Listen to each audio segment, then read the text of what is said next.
So it is my pleasure to introduce you all to Mariama Diallo. She is a Brooklyn-based writer-director. Her debut film, Master. Have you guys seen Master? Thank you. I see you right there. It's very good. Premiered in the competition at the 2022 Sundance Film Festival and was released by Amazon Studios, which is still streaming.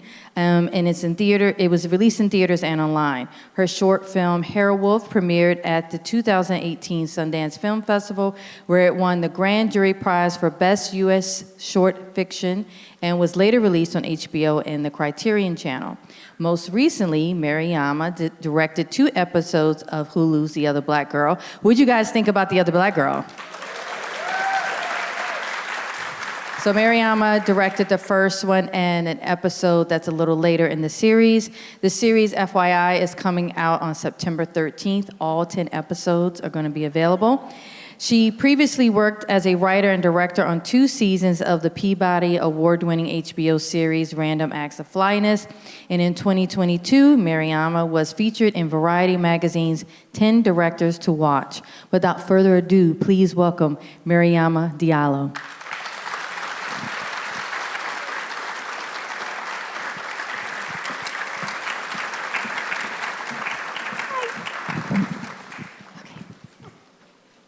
And she's cute too, y'all. Not that that matters, you smart. I can be cute. So this is your second time at Martha's Vineyard Film Festival? Tell me about your second time being here. Every time is better than the last. I was fortunate enough to come last summer for a panel discussion on this very stage. And I love this festival. I'm so grateful to be back again. I love this island. I love the community. I love the history. So it just is a huge blessing to be here right now with all of you. As a filmmaker, how important is it for festivals like this to showcase your work and talk about it? For me, it's hugely important. I think that on a number of levels, on a practical level, it's incredibly valuable to share work with audiences who are interested in film or television or art more broadly. I love the festival experience because you're able to experience your work with an audience. You know, with The Other Black Girl, it's a television show, so for the most part, people will be experiencing it, you know, privately at home. So I'm so glad that I could be here with this audience just to feel a little bit of their experience and, you know, the reception of the episodes. So I love festivals. They're always fun. And what was your first introduction to the book? So I read the book. I actually heard about the book in, I read a short blurb in a magazine. It was either Vogue or Vanity Fair a few years ago when it was on the cusp of being released, and it really intrigued me because it seemed to be playing around in some of the same themes that I'm interested in. And then I ended up reading it over a holiday just out of pure curiosity with no idea that, you know, I didn't know that it was going to be a show or I didn't know any of that. I just read it as a fan. Yeah. And then half a year or so later, one of my agents told me that Hulu was developing it into a series and asked if I would be interested. And it felt very good to genuinely, not to feign interest in a project, but to truly, you know, find it really interesting and very valuable. So it was exciting. So I have to ask, have you ever been the other black girl? More like Nella, less like Hazel? I mean, I don't know. I've always been Mariama, I should say. I think that there are a lot of scenarios that can feel a little suspect. Certainly there are so many things that I found really relatable about the novel and about the series. And I remember as I was reading it, it really did feel reminiscent of certain experiences that I had gone through in my life. There was, you know, one particular passage that I took a photo of and sent to my good friend because it just felt like so much that we had talked about. So yeah, I think that one of the beautiful things of Zakiya's writing, because that's the novelist, is that it really does feel evocative of real life scenarios. And, as you're reading the book, you're not quite sure. It's hard to say, who you are because of the mystery element. It's hard to know precisely what's going on. I find Nella incredibly relatable because, she's caught in this impossible position in this, almost entirely white workplace where she's fighting against being tokenized. And then things get even more complex when Hazel enters the scene. So, yeah, I think I've been Nella. Hopefully, I have not been anyone's Hazel. I feel like my look is kind of Hazel, which is distressing, but yeah. I know I shared with you backstage, but how many of you all read the book? Okay. So I was prepping for this, I was listening to NPR, an old episode of NPR talking with Zakiya, and the interviewer asked her, who would you be more likely to hang out with? And I think it's a cute question to ask you. So who would you be more likely to hang out with, Nella or Hazel? I mean, if Hazel could get her soul right, I'd love to hang out with her. I'd love to go out for coffee with Nella and talk about, film and talk about books.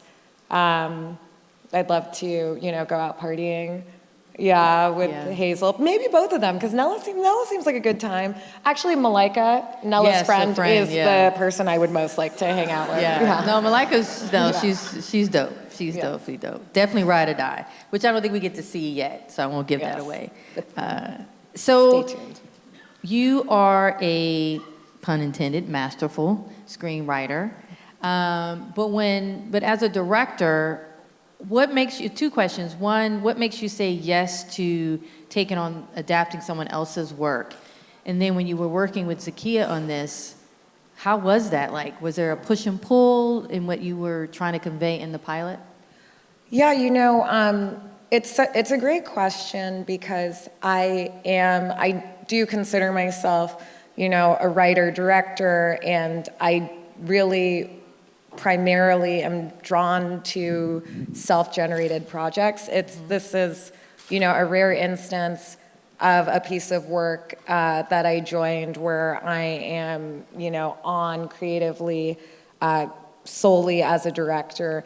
And I think that there's a little bit of Capricorn control freak that I had to relinquish a little bit because there were writers. Not only was there an incredibly capable writer's room, there's the novelist who created the entire story and made the show. So I really had to step into a different kind of creative sphere than one that I'm used to. And it was cool because I could really focus on the direction and I could think about interpretation and how, using the words that are already existing and on the page, how can I recreate the feeling that I had as a reader of experiencing Zakiya's work. So it was cool and it was challenging, but it was really meaningful. It was a great collaboration. I was also lucky that the entire creative team, from Zakiya to the showrunners, were very open to just ideas or thoughts or suggestions, small adjustments that might help the scenes, flow in a way that just supported the tone. But Zakiya herself I don't know how she did it, but she was incredibly, incredibly easygoing and open with her work. I mean, from beyond my involvement, she's the creator and she's the novelist, but she was part of the writer's room. So there were other writers, taking some of her ideas and running with it. If you read the novel, you'll see that on the show. There were certain things that developed differently than it did in the book, and she was really open to that.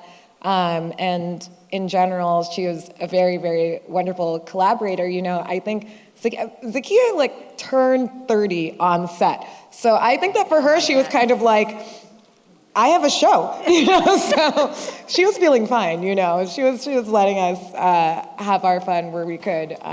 And it was great. It was really positive. And, given the pink elephant in the room with the strike happening, but Zakiya was able to be in the room as a writer. And, you know, I know that that's on the table now to be sort of taken away, having writers like not on set. And how was she on set as you were? I mean, I know you just spoke about it a little bit, but in that context, like how important is it to have the writer there? Yeah, so Zakiya was on set, Zakiya was in the room. Unfortunately, like you mentioned, Zakiya's not able to be here today. Yeah. I'm sure she would have been here. Our showrunners are not able to be here. Gus and Jordan, our actors, are not able to be here. There's a significant swath of the creative team who is rightfully on strike. I'm a member of the WGA myself, and I am striking, but I'm also a member of the DGA and directed this project, which is why I'm so fortunate to be here with you all. But just shout out to all of them because they are the people who made this all happen. Zakiya was a wonderful presence. Yes, thank you. Yeah. But I'm happy that I get to come to Martha's Vineyard instead of that. Yeah, Zakiya was on set for a huge amount of time that I was there as well. And it's cool because beyond being the author of the book, there's all sorts of information that she had about the characters and about the story that never even made it to the page. Yeah. So she was, you know, just the encyclopedia of the world of the show. And, you know, she'd be sitting, we'd be at Video Village, and I could just turn and ask her, you know, just a spur of the minute question about her particular character or something. She could reach back into their backstory and give me some clues about how to use that to inform their motivation or anything like that. So it was really important. And I think that that's a great question that you bring up, you know, the ability to have writers, and Zakiya wasn't the only writer who was on set. You know, our showrunners were also writers, obviously, and in the writer's room, but then Kara Brown, who was also one of our writers, was able to visit the set and be there and see, you know, some of the episodes that she wrote and worked on come to life. And that's so important because you need to have this link between the people who wrote the episodes and the people who are directing the episodes so that the entire project can be coherent and can be as strong as possible. So hopefully all of these issues will get resolved. Yes, yeah, But and we can keep working. it's much of an honor to celebrate you being a creator because in shooting the pilot, you created the world. Like you set, like you talk about intention, you made things coherent. So talk to us about how you take what's on the page and built this world. And it's also the entry point for people who may not have read the book. Yeah, that was a very exciting opportunity.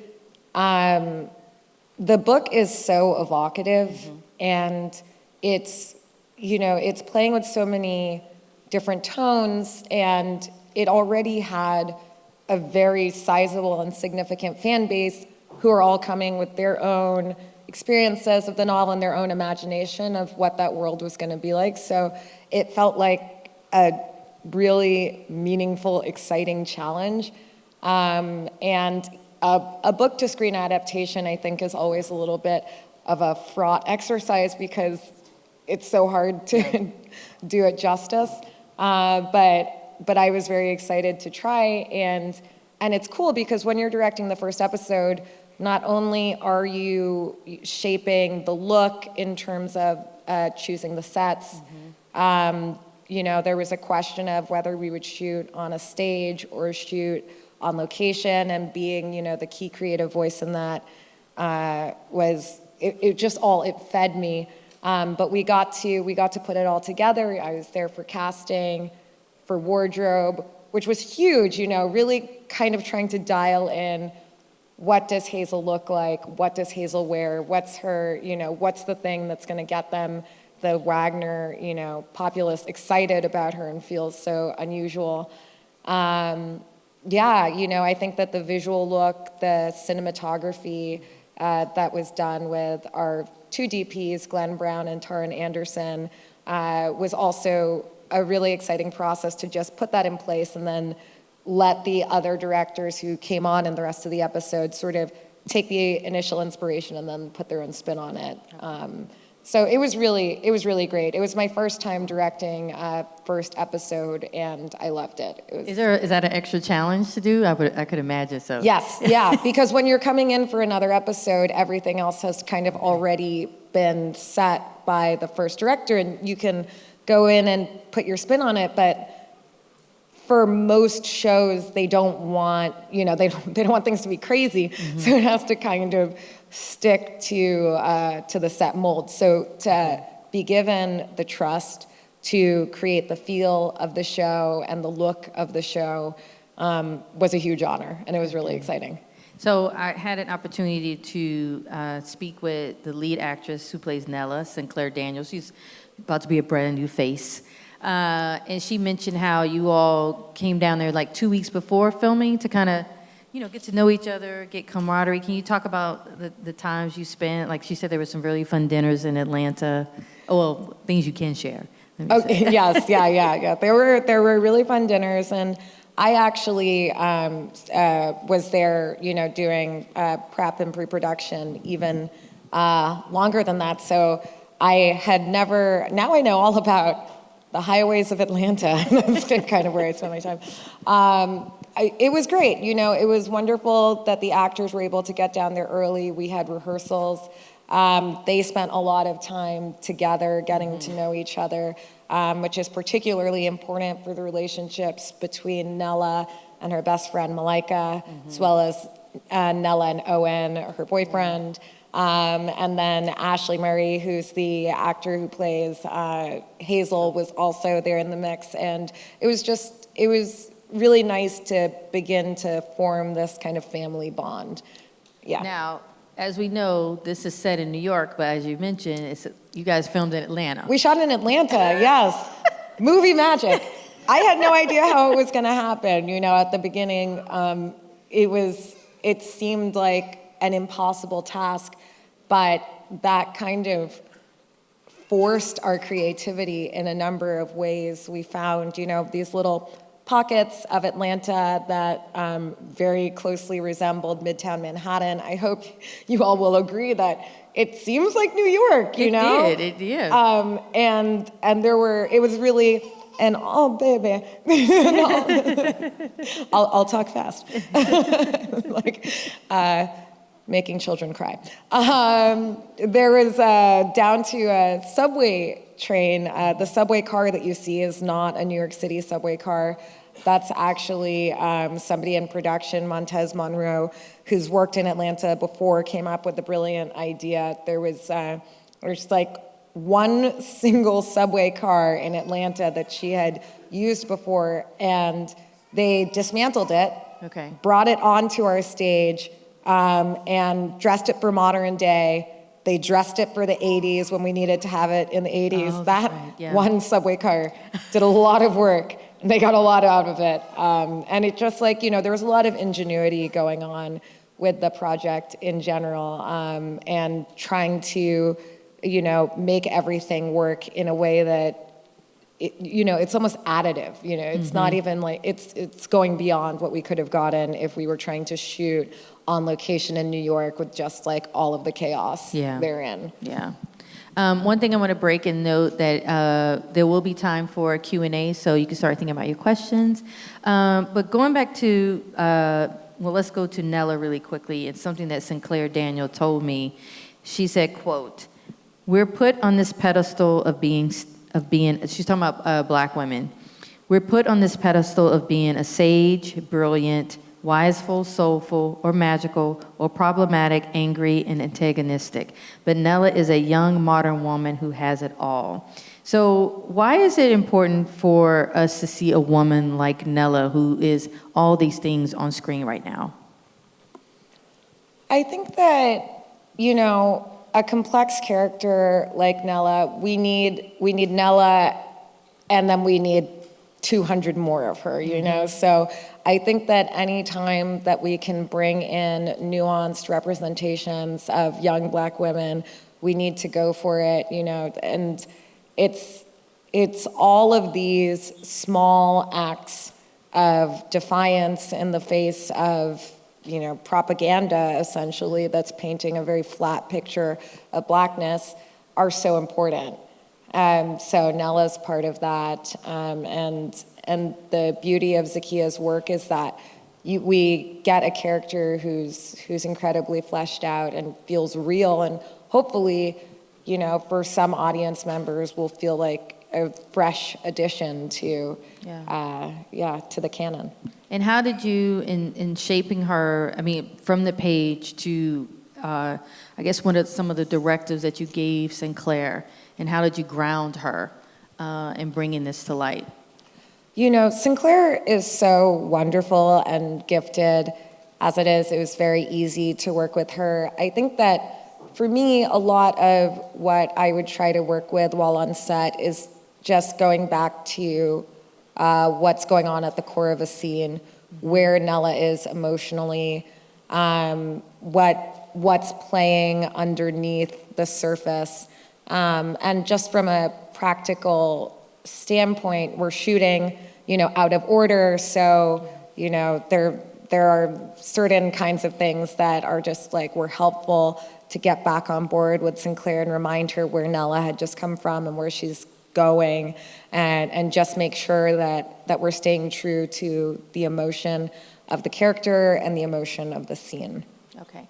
And I read somewhere that another reason you were brought on because you love horror so much, and you really had a hand in shaping the sinister aspects, which I don't think we get to see a lot. So what about that drew? Besides loving horror, but what else drew you to, really wanting to build that out? Yeah, I think that this show is more so mystery focused rather than horror, but I was really drawn to, some of the genre elements and some of the mystique of what's going on, and you're wondering how are these stories going to come together, what's happening, what's really happening, what are the secrets that Nella is going to discover. And so for me, it just really played in a lot of the areas that I'm interested in. And I think that when they were finding a director, just knowing that was something that I was really drawn to was a bonus. So I had a moment in rewatching this where Nella's co-worker who's leaving to go to law school, when she says, "Don't let this place kill you." And I'm like, the foreshadowing. Not to give anything away, not too much away. But have you ever been at a place or perhaps done a project where you're like, this is going to kill me. This is going to kill me? I'm trying to think of which one. Yes, I remember I had a very challenging office job out of college that I would sometimes wonder, is this going to sap the life out of me? Like Yang said, that job chased me out of the country after I literally left and moved to Mexico afterwards. It was that's the story for another day. But yes, I think that just the corporate space that Nella finds herself in this story is one that I have dipped a toe in myself before fully embracing the path of a filmmaker. Certainly, not to speak for her, but Zakiya emerged from the world of publishing and was working, I think, in a somewhat similar scenario to Nella when she wrote this novel. So it definitely is coming out of lived reality. Yeah, she, in the podcast I heard, she was like, she can't speak on what truly inspired her, but... Right. She might have signed an NDA. One thing that I asked Sinclair about was the choice of hair in the film and how that plays a part, because she said that it was really important for Nella to have short hair. Do you know why that is? Or is it just because it just mirrors the character? I wonder if Sinclair had a personal character motivation for that. It is interesting because the way that I think that's always, I think in the book, honestly, it does describe that that Nella has a TWA. So I think that it's also just staying true to that. But, you know, Nella's like, she's doing her thing. It's kind of like it tells a whole story where she's like, I got a big chop 2 years ago, you know, and like, I'm still like figuring out my twist out. And like, she's like, you know, she's got like, all the phases, you know, that we know ourselves. I think that it does tell the story that this hasn't been like, her hair journey has not been like some 10-year journey. She just escaped from UVA and is in New York in her first job. You know, learning about herself and coming into herself. Okay. Before we wrap, I was wondering, anyone had any questions? I can see you. Oh, we have one right here. Can you hear me from back here? Okay. Yep. Yeah, I loved the first 2 episodes. I think the only part that made me feel like it was not New York, because I live in Brooklyn, the only part that made me feel like it was not New York was I was like, that's a pretty big apartment. I was surprised they could fit a couch and a table in the same room. Yeah, but I was wondering if you have like any advice that you would tell yourself as an early career filmmaker, because I'm a young filmmaker here. So yeah, just like any advice for that. Yes, absolutely. First of all, thank you so much for that question. I think that the best advice that I could have given my early self and also to, all right, this is gonna be multi-pronged. We have a few things. One is keep going.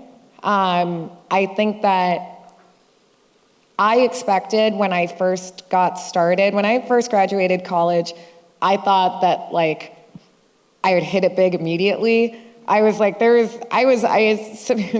submitted a screenplay into the Nickel Academy competition, and they say very clearly, they're like, 1% of people like win this competition. And I thought, someone's gotta win, you know? So I thought, it'll be me. Yeah, and then I'll like shoot to the top and, you know, have like my career and whatever. And it didn't work that way. It took a lot longer than I had thought or anticipated, but that wasn't a bad thing. That actually was kind of a good thing, because all of the experiences that I was amassing along the way of slowly piecing a career together have, one, made me who I am, but also have informed my work as a writer, my perspective. You know, my life took twists and turns that I didn't anticipate. Suddenly I'm living in Mexico, like just like all sorts of things. But one of the biggest determinants that I've seen of people who I know, and you know, part of it truly is privilege, but is just continuing to do it. I think that that's the biggest thing. I know a ton of brilliant people who just stopped and are no longer doing it. And sometimes that's a matter of just needing to swerve and make a practical financial choice, which is really real. So that's not to, you know, like, you know, look down on their decision. But if you have a way of just continuing to go, that's the way that you make it. And then the only other thing that I'll say that I found really valuable is to, in whatever small ways that you can, build out your film community. And I mean, you're already here, so you either already have a film community or you're about to. But as an example, I joined a writer's workshop in Brooklyn. It's the Brooklyn Filmmakers Collective.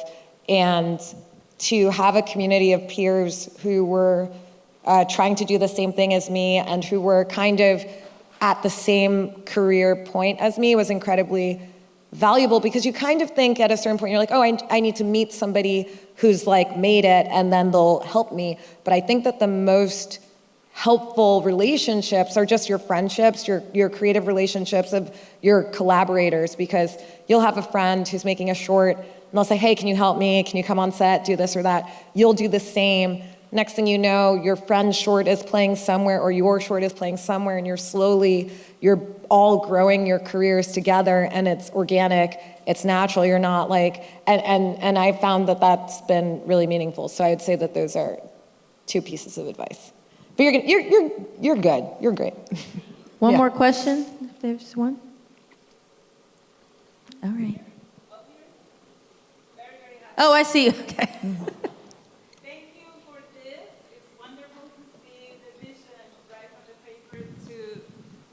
Thank you for bringing this to the screen.